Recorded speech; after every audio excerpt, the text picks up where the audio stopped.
Istilah critical thinking rasanya saat ini bukan lagi sesuatu yang eksklusif, yang hanya digunakan oleh kelompok tertentu.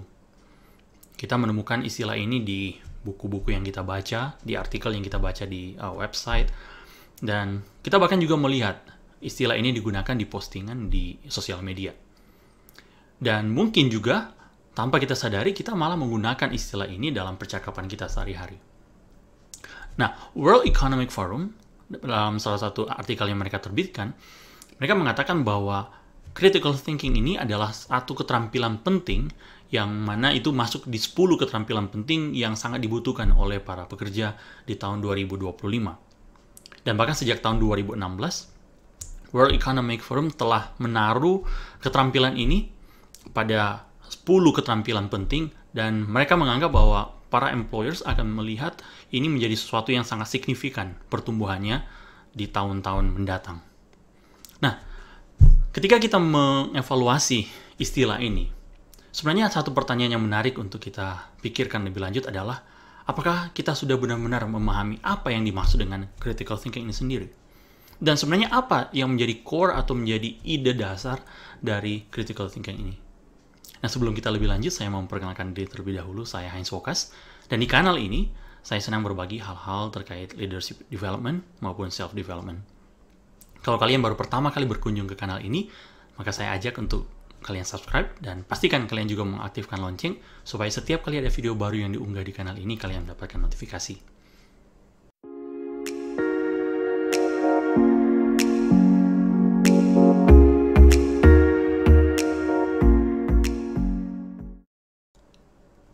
Elon Musk, nama yang sering disebutkan akhir-akhir ini karena dia baru saja membeli Twitter dengan harga yang sangat fantastis. Pada satu waktu dia diinterview, dan dia ditanyakan seperti ini. Apa yang dia lakukan untuk membuat customer-nya itu merasa bahagia dan lebih bahagia ketika membeli produk-produk dari perusahaannya? Dia kemudian memberikan jawaban kepada interviewer yang menanyakan pertanyaan itu kepada dia. Ada dua hal yang dia tekankan. Pertama, dia katakan seperti ini. Dia selalu mencari apa yang salah atau yang keliru dari produk yang telah dia ciptakan. Dan yang kedua adalah, dia selalu berusaha melihat semua detail, dan dia terus memikirkan bagaimana caranya untuk membuat hal itu menjadi lebih baik. Jadi pertama, coba melihat apa yang salah, dan kemudian apa yang kira-kira kemudian bisa ditingkatkan kualitasnya. Nah, kalau kita perhatikan baik-baik, sebenarnya respon dari Elon Musk ini adalah berbicara tentang critical thinking itu sendiri. Jadi critical thinking itu kalau kita sederhana definisikannya secara sederhana, itu adalah sebenarnya bagaimana kita menganalisa dan kemudian kita seperti breakdown ya suatu persoalan, dan kemudian kita berusaha mencari solusi. Sederhananya seperti itu. Tetapi kalau kita lebih jauh lagi, sebenarnya kita akan belajar dan kita akan temukan bahwa at the heart of critical thinking, jadi pada dasarnya apa yang menjadi inti dari critical thinking itu sebenarnya berbicara tentang kemampuan untuk memformulasikan pertanyaan yang dalam, yang efektif, dan dari sudut pandang yang sedikit berbeda. Ini sebenarnya adalah satu kesimpulan yang dibuat oleh seorang yang bernama John Coleman, yang dia tuangkan dalam artikelnya yang berjudul Critical Thinking is about asking better questions. Nah, di artikel tersebut dia membagikan ada satu pelajaran yang berharga yang dia dapatkan dari seorang yang bernama Clayton M. Christensen. Jadi dia membagikan kisah dari Christensen kira-kira seperti ini ya. Jadi waktu Christensen ini adalah seorang MBA student, dia mengatakan bahwa Christensen ini selalu merasa terkesan ketika ada teman sebaya di kelas yang bisa menanyakan pertanyaan yang menarik yang membuat diskusi mereka menjadi sangat hidup dan kemudian memunculkan perbincangan lebih jauh. Jadi tiap kali dia menemukan situasi seperti itu, dia pastikan untuk mengambil notebooknya dan mencatat pertanyaan dari temannya, dan dia akan pulang. Ketika pulang, dia akan melihat kembali pertanyaan tersebut dan coba berefleksi bagaimana sampai temannya itu bisa membuat pertanyaan-pertanyaan yang hebat dan yang sangat stimulating seperti itu.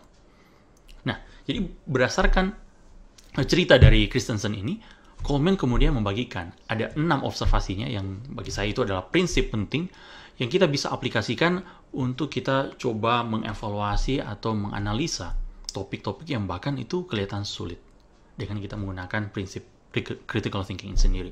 Nah, prinsip pertama yang dibagikan adalah hold your hypothesis loosely. Dia mengatakan seperti ini. Memang penting untuk kita ketika melihat suatu keadaan, kita coba memformulasikan ada satu jawaban ya. Dan itu seperti memberikan positioning di awal bagi kita ya. Tetapi kita tidak bisa langsung seolah-olah berpegang pada jawaban itu sebelum kita menggunakan data-data pendukung. Supaya kita mendapatkan solusi yang lebih improve ya. Nah, sebenarnya inilah adalah inti dari bagaimana kita memecahkan masalah.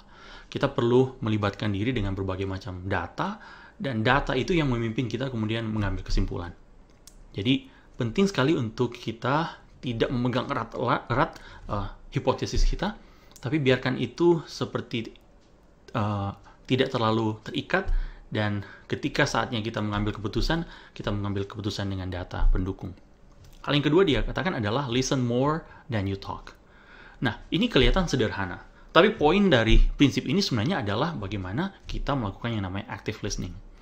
Nah, active listening ini sebenarnya adalah suatu proses di mana seseorang berusaha memahami apa yang disampaikan secara langsung atau tidak langsung oleh orang lain.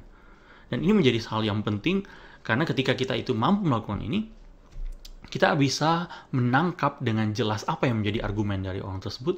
Dan lebih penting adalah apa sebenarnya menjadi logic dari orang tersebut ketika mungkin menyampaikan satu pendapat atau menyampaikan satu solusi atas satu situasi. Prinsip ketiga yang dibagikan adalah leave your queries open-ended. Nah, penting sekali ketika kita itu bertanya untuk kita memformulasikan bentuk pertanyaan yang tidak hanya membuat kita itu harus memberikan jawaban yes or no. Tapi pastikan itu open-ended. Misalkan ya, ketika kita itu tergoda untuk bertanya pertanyaan yang memberikan jawaban yes or no, misalkan, are you happy in your job? Kita bisa twist sedikit dan tanyakan pertanyaan yang lebih mendalam. Misalkan seperti ini, what do you love about your job and what could be better? Atau misalkan seperti ini, talk to me about a time you found joy in your work and a time you felt unmotivated. Kita bisa lihat perbedaan yang sangat signifikan, bukan? Prinsip yang keempat, dia katakan, consider the counterintuitive. Nah, ini adalah satu approach yang penting sekali ketika kita berusaha memecahkan masalah. Kenapa? Karena begitu mudah kita itu untuk terjebak seperti bergabung pada satu kelompok pemikiran dan akhirnya kita mengambil keputusan lebih cepat dari seharusnya. Ketika kita berada dalam situasi seperti itu, coba ingatkan diri kita untuk kita juga bertanya pertanyaan yang sifatnya counterintuitive, yang bisa menantang apa yang menjadi asumsi dari kelompok kita, dan kita bisa memikirkan ulang solusi yang kita telah tawarkan. Nah, prinsip yang kelima adalah stew in a problem. Apa yang dia maksudkan dengan hal ini? Masih ada hubungan dengan prinsip sebelumnya. Jadi, saat ini kita sadar bahwa kita berada di dunia di mana kita itu begitu mudah membuat keputusan, dan seperti membuat keputusan dengan cepat itu menjadi satu tuntutan. Tetapi penting sekali untuk kita juga belajar untuk hold back, dan kita membuat keputusan dengan lebih terukur, dan bahkan mungkin ada mengembangkan praktik-praktik tertentu. Ketika kita sudah harus mengambil keputusan penting, kita mungkin harus berhenti dulu dan membiarkan ada satu periode waktu tertentu untuk kita boleh mengevaluasi kembali apa yang menjadi keputusan kita, sehingga kita tidak perlu buru-buru mengambil keputusan yang pada akhirnya mungkin saja kita sesali. Dan prinsip terakhir adalah dia katakan ask the hard follow-up questions. Nah, ini terdengar hal yang biasa atau mungkin hal yang sederhana. Padahal ini adalah sebenarnya satu keterampilan yang perlu terus dikembangkan oleh tim ketika mereka sedang mengusahakan satu solusi atas persoalan. Karena ketika kita sudah tiba pada satu kesimpulan, seringkali kita tergoda untuk terus berpegang teguh pada kesimpulan yang kita sudah ambil. Tapi kita sebenarnya tahu ya, misalkan kalau kita sebagai orang tua, kita bisa lihat bagaimana kecenderungan dari anak-anak ketika mereka masih kecil. Mereka berulang kali menanyakan satu pertanyaan, yaitu mengapa? Mengapa ini seperti itu? Mengapa itu seperti itu? Jadi mereka tidak ragu menggunakan kata why berulang-ulang. Karena apa? Karena sebenarnya ketika kita berpikirkan tentang critical thinking itu sendiri, itu melibatkan pertanyaan mengapa. Dan ini sifatnya adalah follow up. Jadi pastikan kita terus menanyakan pertanyaan why sampai kita benar-benar yakin dengan keputusan yang telah kita ambil. Nah, setelah mendengarkan penjelasan ini, kira-kira prinsip apa dari 6 prinsip ini yang sepertinya merubah atau mengganggu ya pemikiran kalian sebelumnya, terutama apa yang telah kalian mengerti tentang critical thinking itu sendiri? Apakah ada? Dan pertanyaan selanjutnya adalah, mungkin dari 6 prinsip ini ada yang kemudian seperti makin mengokohkan pengertian kalian tentang critical thinking itu sendiri. Nah, saya ajak kalian untuk boleh berbagi di kolom komentar apa yang kalian dapatkan, sehingga kita boleh melanjutkan diskusi.